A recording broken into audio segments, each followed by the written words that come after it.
Jeps, no niin, moikka. Tulin tähän nyt vielä haluan kertoa tähän alkuun heti asioita, koska musta tuntuu, että tää kaipaa nyt semmoista pientä pohjustusta tai sellaista jotenkin. Eli suoraan asiaan menen tällaisilla pikkupaktoilla eteenpäin. Eli Roosa 17 vuotta Porista.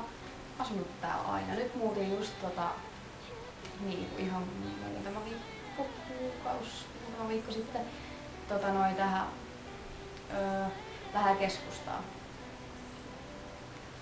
Täysin väärä ympäristö mulle, ei ollenkaan. Mä oon ehkä enemmänkin sellainen, että tarvitsisi olla semmoinen maalaissysteemi, metsää ihan helvetisti ja kaikki tällaisia juttuja, että mä selviäisin henkissä. Niin tästä päästään tähän aiheeseen. On aika yleensä positiivinen ihminen ja yritän repiä sitten kaikesta semmoista no ei nyt kaikesta, mutta siis kaikesta mistä se on vaan mahdollista, niin repiä semmoiset positiiviset, kuulostaapa tosi positiivisia ihmisiä sanomia. Ei, mutta siis yritän löytää ne positiiviset asiat. Ja mielestäni mä nykyään pystynkin siihen aika hyvin, että mä oon voin rehellisesti sanoa, että on onnellinen ja tyytyväinen elämääni. Mulla ei ole kaikki asiat ihan suunniteltu, et ei ole mitään en esimerkiksi opiskella tällä hetkellä, mutta mä oon ajatellut sitäkin asiaa sillä että kyllä mä vielä kerkeen, jos mä haluan ja kaikki on sillä avoinna, että kaikki on mahdollista fiiliksellä. Ja koitan nopeasti näitä faktoja sanoa, mutta aina se menee jotenkin silleen, että sit kun alkaa kuvaamaan, niin sit pää tyhjenee eikä jotenkin löydy enää niitä asioita. Mutta harrastan teatteria ja sit laulan ja kirjoitan.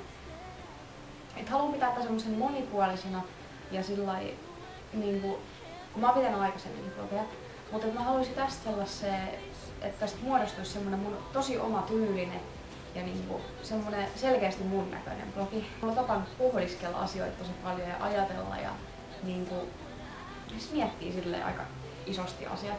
Niin niistä mä varmaan purkaudun tänne sit sellaisella tekstillä just.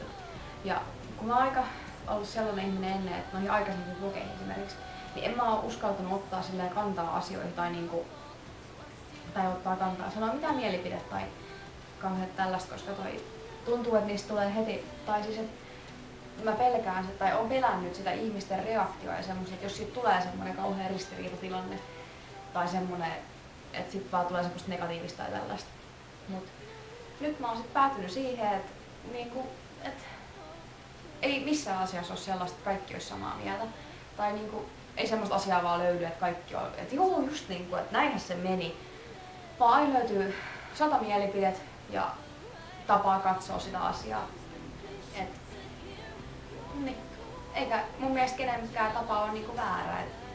Ihmisillä on kaikille eri ajatukset ja mielipiteet ja sitä mä haluan kunnioittaa ja toivoisin, että niitä omia mielipiteitä myös kunnioitettaisiin. Tai sillä lailla, että totta kai saa sanoa se oman mielipiteen siihen. Kylläpä se lähti tähän aiheeseen. Pointti oli, että jos on sanottavaa mun jutusta, niin tulkaa sanomaan aihetta yhtään. Mä oon siihen valmistautunut. Tiedän ja tiedostan sen asian, että kaikki ei ole kaikista aina samaa mieltä. Sitten, mitäs mä nyt vielä sanoisin? Mä en oikein tiedä.